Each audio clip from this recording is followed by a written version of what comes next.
कि किस तरह भारत वेस्टर्न एस्टैब्लिश्ड जो रजीम्स हैं उनका फ़ायदा लेके एंड अपने फॉरेन पॉलिसी ऑब्जेक्टिव्स को प्रमोट कर रहा है। ये आप समझिएगा, ये काम टर्की ने भी किया है, ये काम हम भारत कर रहे हैं। सारी दुनिया, ये मैं नहीं कह रहा हूं, सारी दुनिया ये कह रही है कि अगला वज़ीर आज़म नवाज शरीफ है, तो फिर आप इलेक्शन कराने की क्या जरूरत है आपको? खामखा आपने एक्सरसाइज करनी है, पैसा जाया करना है।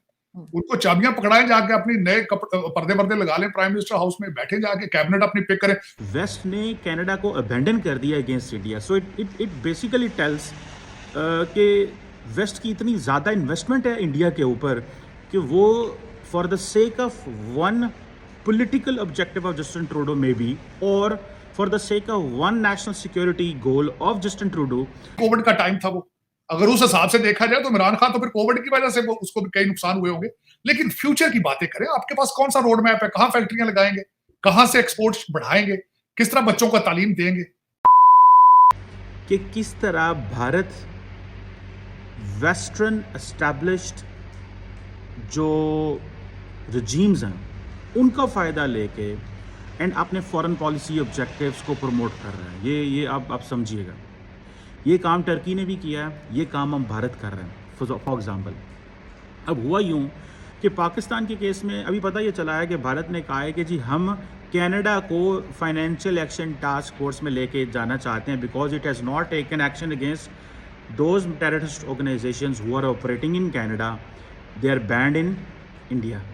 ठीक है जनाब, अब ये है वो सारी की सारी स्टोरी। अमेरिका ने तो फाइनेंशियल एक्शन टास्क फोर्स और उसके इत्तेहादियों ने तो बनाया कि हाँ जी हम तो पकड़ेंगे उन दहशतगर्द जमातों को, अलकायदा हो, दाइश हो, तो कोई जैसे पाकिस्तान में मिलिटेंट ऑर्गेनाइजेशंस थी, लश्कर तैयबा, सो एंड सो। अब ये थी, अब ये जो so that was a religious connotation थी उन दहशतगर्द जमातों की।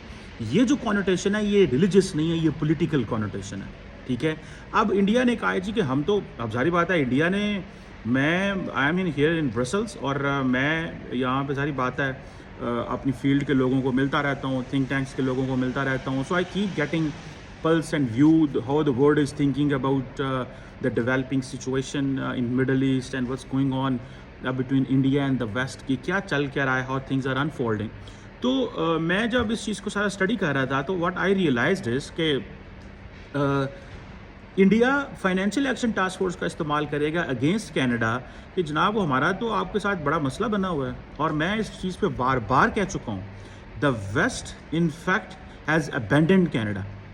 वेस्ट ने कनाडा को अबेंडन कर दिया against India. So it basically tells कि वेस्ट की इतनी ज़्यादा इन्वेस्टमेंट है इंडिया के ऊपर कि वो for the sake of one political objective of Justin Trudeau maybe, or for the sake of one national security goal of Justin Trudeau, they don't want to spoil their own political capital or the diplomatic and financial capital which they have invested on Prime Minister Modi and India. So इस चीज़ को आप देखें ये कितनी important चीज़ है। कल मैं देख रहा था सिक्योरिटी काउंसिल में जो अमेरिकी secretary of state Lloyd and जो क्या नाम है उनका, जो मैं शाह नाम के स्किप कर जाता है, अमेरिकी सेक्रेटरी ऑफ स्टेट जो हैं एंटनी ब्लिंकन जो हैं, उन्होंने कहा कि हम तमाम दहशतगर्द जमातों के ख़िलाफ़ हैं, भले अलकायदा हो, दाइश हो, लश्कर तैयबा का नाम उन्होंने पाकिस्तान के हवाले से लिया।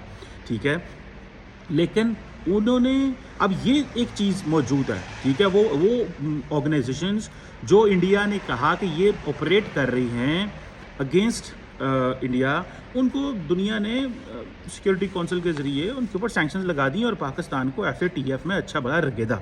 सो इंडिया ने पाकिस्तान को FATF में किसी हद तक टेक्निकली नॉकआउट किया, लेकिन साथ वो सारी बात अपने पॉलिटिकल ऑब्जेक्टिव्स भी अचीव करता रहा। टेक्निकली वो बात ठीक थी इंडिया की कि भाई हम जो दहशतगर्द जमातें जिनको दुनिया ने करार दे दिया वो समहाउ उनके लोग पाकिस्तान में मौजूद थे।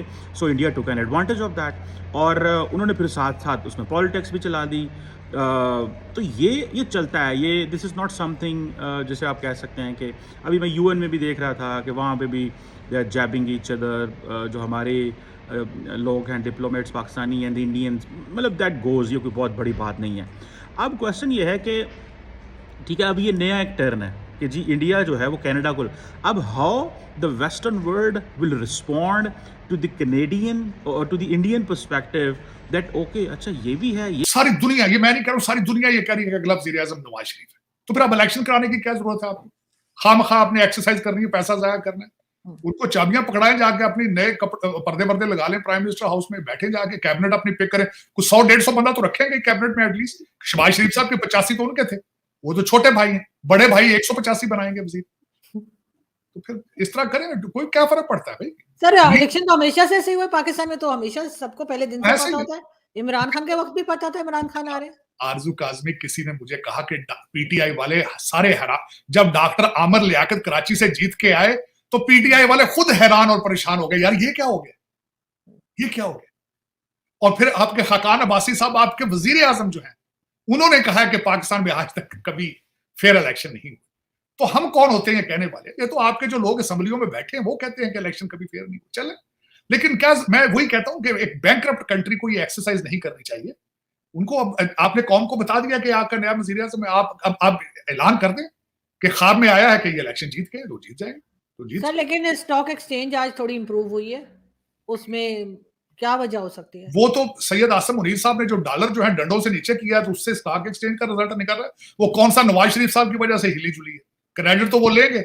अगले दिन तकरीर में वो कहते रहे 2017 में ये था, भाई 2017 में डॉलर भी तो इस तरह ही था। वो अगर देखा जाए तो अयूब खान के दौर में उस वक्त रोटी 25 पैसे की मिलती थी। अब वो तो उसके साथ उन्होंने कंपेयर करें, कोविड प्री कोविड का टाइम था वो, अगर उस हिसाब से देखा जाए तो इमरान खान तो फिर कोविड की वजह से वो उसको भी कई नुकसान हुए होंगे।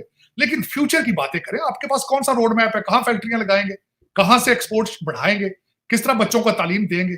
और कुछ लंदन में जो आपके इतना पैसा पड़ा, कुछ वहां भी तो वहां से तो लेके आना चाहिए था।